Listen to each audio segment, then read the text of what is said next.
Alors, les prix de la berline électrique, enfin mi-électrique, mi-thermique du coup, hybride rechargeable, la classe C300E, ont été communiqués.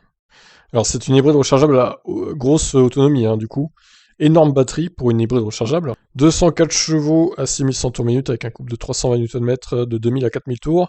Le moteur électrique développe quant à lui 95 kW et 440 Nm de couple. La puissance cumulée s'élève à 313 chevaux, le couple grimpe à 550 Nm.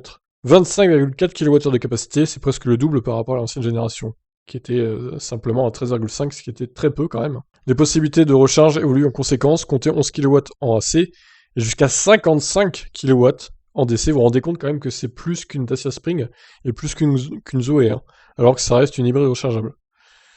Après, c'est pas le même prix, vous me direz, mais bon, quand même. Les consos homologués sont comprises entre 0,6 et 0,8 litres au 100 WLTP en mode électrique. L'autonomie aussi entre 95 et 111 km suivant la carrosserie. C'est énorme.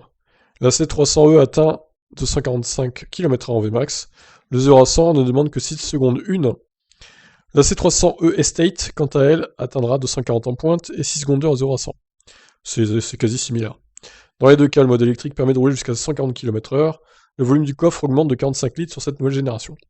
En Allemagne, les prix débuteront à 56 618 euros pour la berline et 57 953 euros pour la version break, soit un surcoût de l'ordre de 4 000 à 6 000 euros par rapport aux versions essence et diesel moins puissantes. Un surcoût, bon, je dirais raisonnable, vu la capacité à faire des économies grâce à une telle autonomie.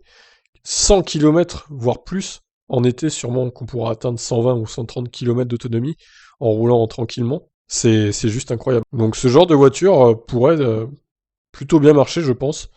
Bon, malgré le prix assez élitiste, mais bon. Après, vous me direz, certains préféreront à ce prix-là acheter une Tesla. Oui, mais bon. Certains sont fans de Mercedes et veulent rouler quand même en thermique. Donc bon, à voir, ça peut être une solution alternative. Je vous laisse réagir. Ciao, ciao.